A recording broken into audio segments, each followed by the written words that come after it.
Hintay ka. Bago mo i-click ang ibang video, kailangan mong marinig ito.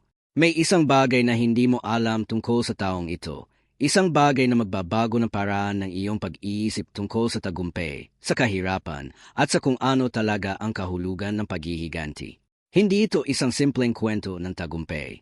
Ito ay isang kwento ng dugo, luha, at isang pirma na nagbago ng lahat, kasama ang buhay ng mga taong nagsakit sa kanya. Makinig ka ng mabuti.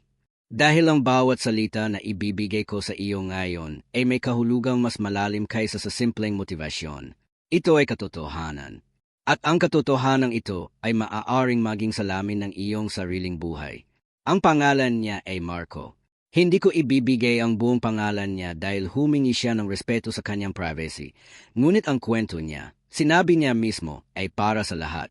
Para sa lahat ng nagdusa. Para sa lahat ng pinagtatawanan. Para sa lahat ng tinanggihan. Ipinanganak si Marco sa isang maliit na baryo sa probinsya. Ang kanyang ama ay isang magsasaka. Ang kanyang ina ay nagtatrabaho bilang katulong sa bahay ng isang mayamang pamilya sa lungsod. Walang kots. Walang sariling bahay na may matibay na pader. Isang bubong na yero, isang silid para sa 5 tao, at isang pangarap na tila imposible sa mata ng lahat maliban sa kanya. Nang siya ay mag-aral sa kolehiyo, pumunta siya sa lungsod. Wala siyang pera. Wala siyang koneksyon. Ang tanging nasa kanya ay isang lumang backpack, ilang damit, at isang determinasyon na hindi mo makikita sa karamihan ng tao. Upang makapag-aral at makasurvive, naghanap siya ng trabaho. At ang trabahong nakuha niya, kolektabo ng basura, taga-angkat ng kalat, tagalinis ng mga dumi ng iba.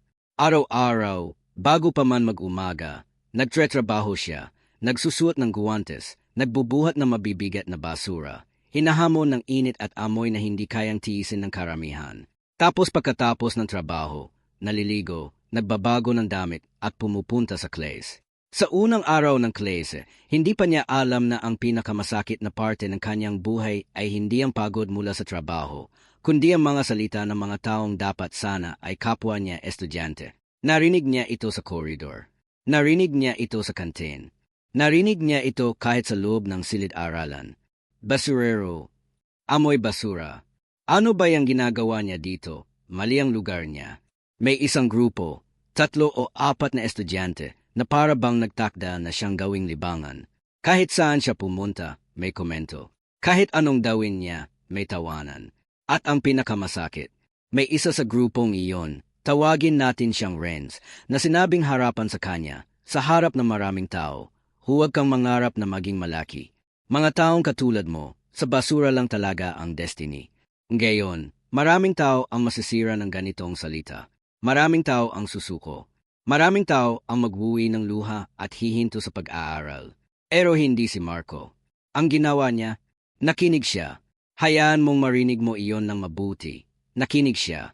Hindi upang tanggapin ang lason ng salitang iyon bilang katotohanan, kundi upang itago ito sa isang sulok ng kanyang puso. Hindi bilang sugat na nagdurugo, kundi bilang gasolina. Bilang panggetong ng isang apoy na unti-unti niyang pinapalaki sa loob ng kanyang dibdib. Taon-taon, habang ang iba ay nagpapasaya at nagpapalakas ng social life, si Marco ay nag-aaral. Habang ang iba ay nagtatambay at nag-iinuman tuwing weekend, si Marco ay nagtatrabaho at nagbabasa. Habang ang iba ay nagpapakita ng kanilang bagong damit at sapatos, si Marco ay nagtitipon ng kaalaman na walang sinuman ang makakakuha sa kanya. Natapos niya ang kolehiyo. Hindi lang natapos, kundi nag-graduate siya na isa sa pinakamataas ang grade sa kanyang kurso. Walang pumansin. Walang nagpuri. Dahil sino ba ang magpupuri sa dating basurero? Pagkatapos ng graduation, ang daan ay hindi naging mas madali. Nagsumite siya ng libu-libong resume. Umasok siya sa daan-daang interview. At muli ang pagtanggi. May mga employer na tinanggal ang kanyang aplikasyon dahil sa simpleng background niya. May mga nag-aabuso pa ng oras niya para malibangan lang sa kwento niya. Pero sa bawat pagtanggi, ang ginawa ni Marco ay hindi umiyak at sumuko. Ang ginawa niya ay matuto. Natututo siya sa bawat interview kung ano ang gusto ng korporasyon. Natututo siya sa bawat rejection letter kung ano ang kulang sa kanya. At unti-unti, tulad ng isang bato na hinuhubog ng tubig sa loob ng maraming taon, si Marco ay naging isang bersyon ng kanyang sarili na mas matalino, mas handa, mas mapanganib sa lahat ng kanyang mga kakumpetensya. Nagsimula siya sa isang maliit na trabaho, entry level sa isang maliit na kumpanya na halos walang nakakaalam. Mababang sahod, mababang posisyon, pero mataas ang pagkatuto. Gabi-gabi pagkatapos ng trabaho, nag-aaral pa rin siya. Nagbabasa ng mga libro tungkol sa negosyo, sa financial management, sa leadership, sa psychology ng tagumpay. Habang ang kanyang mga katrabaho ay umuwi at nagpapahinga, si Marco ay nagtatayo ng kanyang sarili sa loob ng kanyang maliit na silid, gamit ang ilaw ng isang maliit na lampara at ang init ng kanyang determinasyon. Lumipas ang ilang taon. Nag-promote siya. Lumipat siya sa mas malaking kumpanya. Nag-promote ulit. Nagsimula siyang makita ng mga taong matagal nang nasa industriya bilang isang taong may kaya, hindi lang sa trabaho, kundi sa pag-iisip. May kakayahan siyang makita ang mga solusyon na hindi nakikita ng iba. May kakayahan siyang manguna kahit sa pinakakomplikadong sitwasyon. At higit sa lahat, may kakayahan siyang magbigay ng inspirasyon sa mga taong nasa paligid niya, hindi sa pamamagitan ng malalim na talumpati, kundi sa pamamagitan ng simpleng halimbawa ng kanyang buhay. Pero ang tunay na pagbabago ay dumating ng hindi inaasahan. Isang araw, nakatanggap siya ng isang tawag. Isang grupo ng mga mamumuhunan, mga taong naghahanap ng isang leader para sa isang bagong kumpanya na kanilang pinupondohan, ay interesado sa kanya. Narinig nila ang tungkol sa kanya mula sa iba't ibang tao sa industriya. Nais nilang makipagkita sa kanya. At nang magkita sila, ang unang tanong ng pinuno ng grupo ay, "Sino ka talaga? Ano ang kwento mo?" At si Marco, sinabi niya ang lahat. Hindi niya itinago ang pagiging basurero niya. Hindi niya itinago ang kahirapan niya.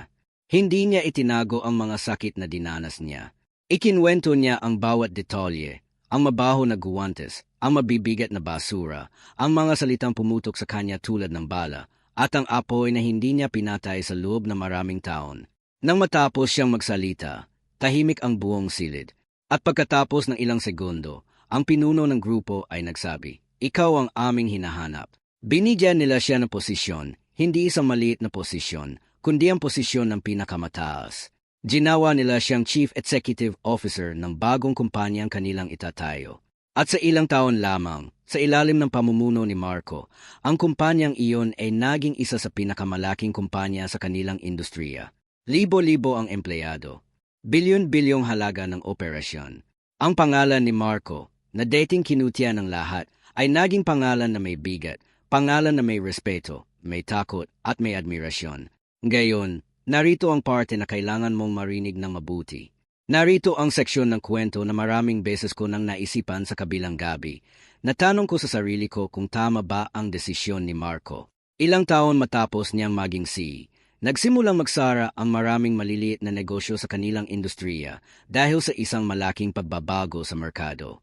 Maraming kumpanya ang kailangang maghanap ng bagong kasosyo, bagong investor, kaya ay magsara na lang.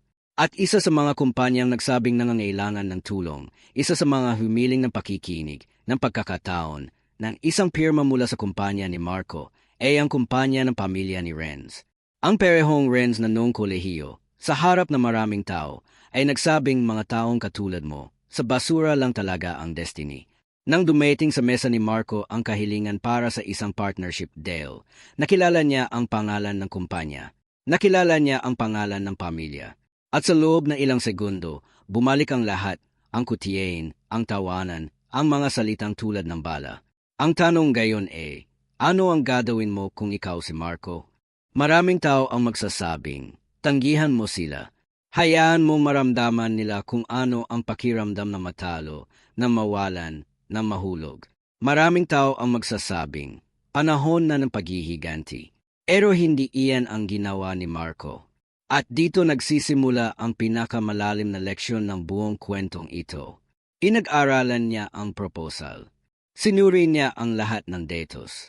At pagkatapos, ginawa niya ang desisyon. Isang desisyon na hindi based sa damdamin, hindi based sa nakaraan, at hindi based sa pagnanais na makadanti. Ginawa niya ang desisyon na based sa prinsipyo. Ano ang tamang gawin para sa lahat ng taong apektado? Ang kumpanya ng pamilya ni Renz ay may libu-libong empleyado. May mga pamilya na umaasa sa trabahong ibinibigay ng kumpanyang iyon.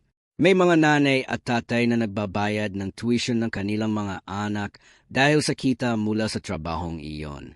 Kung tanggihan niya ang Dale, kung gamitin niya ang kanyang posisyon para sa paghihiganti, ang matatamaan ay hindi lang si Renz. Ang matatamaan ay ang mga walang kasalanan, ang mga mahihirap na manggagawa, ang mga batang hindi naman nakakaalam ng kasaysayan ni Marco at ni Renz. Kaya ang ginawa ni Marco, inirmahan niya ang Dale. Pero may kondisyon. Isang kondisyon na simple lang, na ang mga manggagawa ng kumpanya ng pamilya ni Renz ay mapoprotektahan, na walang mapapalayag ng hindi makatarungan, at na ang kumpanya ay bibigyan ng pagkakataong mabuhay at lumago. Nang malaman ni Renz ang desisyon ni Marco, personal niyang kinausap si Marco. Hindi niya alam kung paano haharapin ang taong ito. Ang taong noong kolehiyo ay tinuya niya, at ngayon ay ang taong may kapangyarihang tumutulong sa kanya. Nang magkita sila, ang una ay tahimik. Pagkatapos, si Renz ay nagsabi, Bakit? Bakit mo ito ginagawa para sa akin? Pagkatapos ng lahat ng ginawa ko sa iyo. At ang sagot ni Marco ay 3 salita lang, hindi para sa iyo. Pause. Para sa kanila. At tinuturo niya ang malayo, sa direksyon ng mga opisina, sa direksyon ng libu-libong empleyado na hindi naman kasalanan ang nangyari. Nang marinig ni Renz ang sagot na iyon, sabi ng mga naroroon, umiyak ang lalaki. Hindi ito kwentong gawa-gawa. Hindi ito exaggeration. Ito ang tunay na reaksyon ng isang tao na napagtanto ng huli na ang kasamaan na kanyang mga salita noong nakaraan at ang kadakilaan ng taong kanyang sinaktan. Pero hindi pa rito nagtatapos ang kwento. May isang bagay pang nangyari na mas nagpabago ng lahat. Ilang buwan matapos ang Dale, inimbita ni Marco si Renz sa isang komperensya, isang malaking komperensya para sa mga negosyante at leader sa industriya. At doon, sa harap ng libu-libong tao, si Marco ay nagtayo sa entablado at nagsimulang magkwento. Ikinwento niya ang buong buhay niya, ang basura, ang kahirapan, ang mga tawanan. At pagdating sa parte ng kolehiyo, hindi niya itago ang pangalan ng grupo na nagsakit sa kanya, pero hindi rin niya pinalaki ang kanilang kasalanan. Sinabi niya ang kwento ng may katumpakan at dignidad. At sa dulo, sinabi niya, ang taong nagsakit sa akin noong kolehiyo ay nandito ngayon. At siya ay isa na sa aking mga katrabaho, hindi bilang kaawe, kundi bilang patunay na ang mga tao ay may kakayahang magbago. Na ang mga salita na sinabi nila noong nakaraan ay hindi na sila ngayon. At ang pinakamagandang paghihiganti ay hindi ang pagbagsak ng iyong kaawe, kundi ang pagtayo nila sa iyong tabi bilang mas magandang tao. Ang buong silid ay nanahimik. At pagkatapos, isang malakas na palakpak ang sumabog, hindi para lang kay Marco, kundi para sa lahat ng leksyon na nakapaloob sa kwentong iyon. Nandoon si Renz sa sala, umiyak ng tahimik, at kasabay niyon ay may naramdaman siyang kalayaan. Kalayaan mula sa kahihiyang matagal na niyang dala, at simula ng isang bagong kabanata ng kanyang sariling buhay. Ngayon, nais ko na kausapin ka ng direkta. Kung ikaw ay nagbabasa o nakikinig sa kwentong ito ngayon, malamang may isang dahilan. Malamang may Marco sa iyo. Malamang may Renz sa iyong nakaraan. O maaaring ikaw mismo ay naging Renz sa buhay ng ibang tao nang hindi mo sinasadya. At ang dalawang sitwasyong iyon ay may iisang solusyon, ang pagtanggap ng katotohanan at ang desisyon na lumago mula rito. Marami sa atin ay may mga Renz sa ating buhay. Mga taong nagsabing hindi tayo magiging kahit ano. Mga taong tumawa sa ating mga pangarap. Mga boss na pinagtawanan ang ating mga ideya. Mga kaibigan na hindi naniniwala sa atin. Mga kapamilya na nagsabing impossible ang ating gustong abutin. At ang tukso ay laging nandoon. Ang tukso na gamitin ang sakit na iyon bilang lakas para bumagsak ang mga taong nagsakit sa atin. Para makita silang naghihirap. Para marinig silang humingi ng tawad, para maramdaman ang matamis na kasiyahan ng paghihiganti. Pero ang katotohanang itinuro sa atin ng kwento ni Marco ay ganito, ang paghihiganti ay isang bilangguan, at ikaw ang iyong sariling bantay. Habang inaalala mo ang galit, habang pinoprotektahan mo ang sakit, habang binubuhay mo ang pagnanais na makadanti, ikaw ay nakakulong sa isang selda na ikaw mismo ang nagtatayo. Ang mga taong nagsakit sa iyo ay matagal nang lumabas sa kwartong iyon. Ikaw lang ang naiwan, nagbabantay ng isang bilangguan na walang silbi. Ang tunay na kalayaan, ang tunay na tagumpay, dumating nang mapili ni Marco na hindi gumamit ng kanyang kapangyarihan para sa paghihiganti. Nang mapili niyang gamitin ang kanyang posisyon para sa kabutihan, kahit para sa taong nagsakit sa kanya. Hindi ito kahinaan. Hindi ito pagpapatawad dahil walang ibang pagpipilian. Ito ay isang aktibong desisyon, isang malay na pagpili, na sabihin, ang aking tagumpay ay hindi masusukat sa pagbagsak ng aking mga kaaway. Ang aking tagumpay ay masusukat sa lakas ng aking karakter sa pinakamahirap na sandali. At dito, nais ko ring pag-usapan ang isang bagay na madalas na hindi natin pinag-uusapan, ang tungkol sa mga taong katulad ni Renz. Ang mga taong nagsakit sa iba, ang mga nagkulya, ng mota, ng abuso ng kapangyarihan, kahit maliit na kapangyarihan lang iyon. Ang mga nagsabi ng mga salitang hindi dapat sinabi.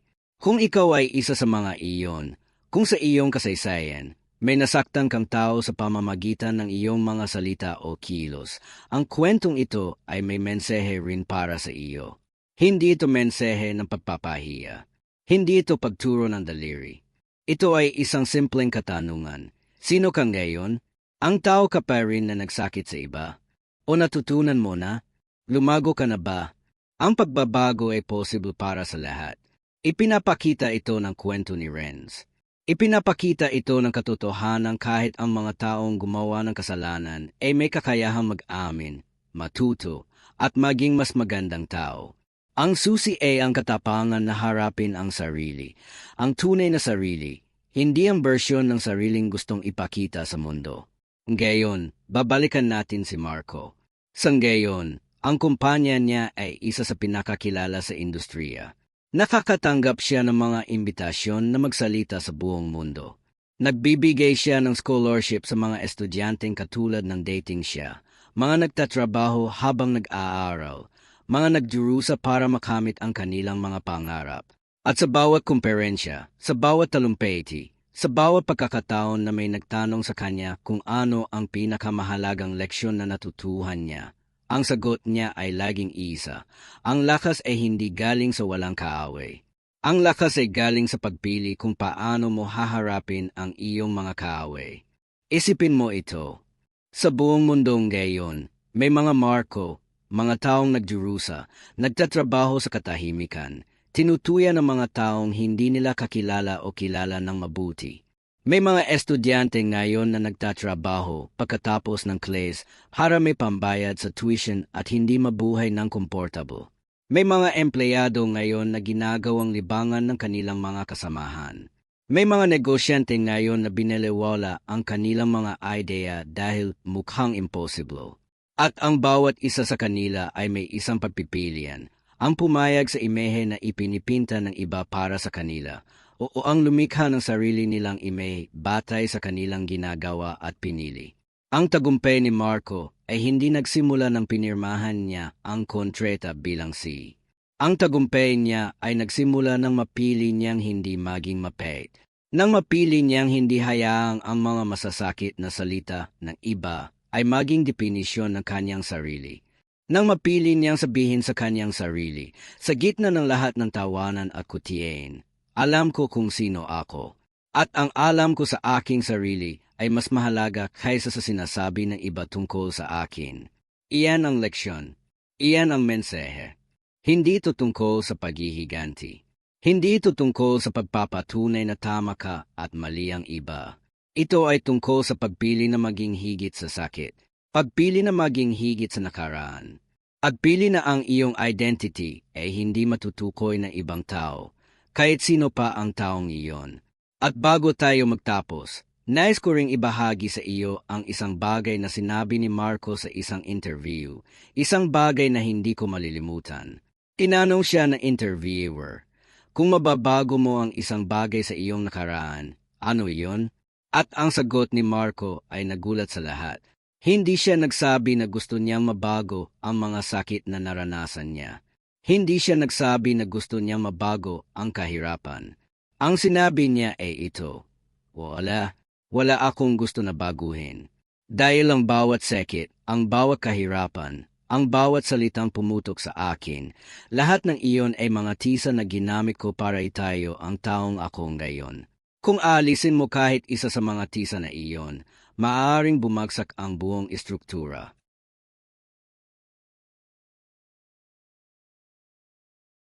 Kapansin-pansing makinig sa sinabi niya. Hindi niya sinabi na masaya siya sa mga nangyari. Hindi niya sinabi na tama ang mga nagsakit sa kanya.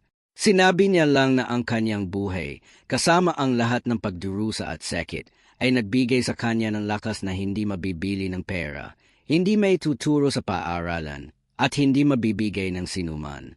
Ang lakas na iyon ay galing sa kanyang sariling paglalakbay, at iyon ay walang karapatang kumuha ng iba. Nais ko ring sabihin ito sa iyo ng direkta. Kung ngayon ay nasa mahirap kang sitwasyon, kung ngayon ay may nagtatawanan sa iyo, kung ngayon ay may nagsasabi sa iyo na imposible ang iyong pangarap, huwag kang mag-alala. Hindi iyon katotohanan. Iyon ay opinyon lamang ng isang tao na hindi kayang makita ang iyong potential dahil limitado ang kanyang sariling paningin. Ang limitasyon ng kanilang imahinasyon ay hindi limitasyon ng iyong katotohanan. At kung ngayon ay nag-iisip ka na sumuko, kung ngayon ay ramdam mo ang bigat ng lahat at parang ang daan ay walang katapusan, nais kong sabihin sa iyo, ang mga oras na ito, ang mga sandaling ito na matinding kahirapan, ay kadalasang pinakamalapit ka sa pagbabago. Tulad ng isang bato na pinagtatamaan ng martilyo, sa una, tila wala namang nangyayari. Tinutamaan. Pero sa isang particular na tampal, biglang binabasag ang bato at lumilitaw ang magandang kristal sa loob. Hindi ang huling tampal lang ang nagbukas ng bato. Lahat ng naunang tampal ay naghanda sa pagbubukas. Kaya huwag kang sumuko bago pa man dumating ang huling tampal. Ang kwento ni Marco ay isang patunay na ang pinagdaan ng landas ay hindi hadlang sa tagumpay. Ito ay ang pinagmulan ng pinakamalalim na tagumpay. Ang mga taong nagdurusa ng tunay, nang walang pagdadahilan, nang may pagpupunyagi sa kabila ng lahat, ang mga taong ito ay siyang lumalabas sa kabilang dulo na may lakas na hindi matutumbasan ng sinuman na hindi dumaan sa katulad na hamon.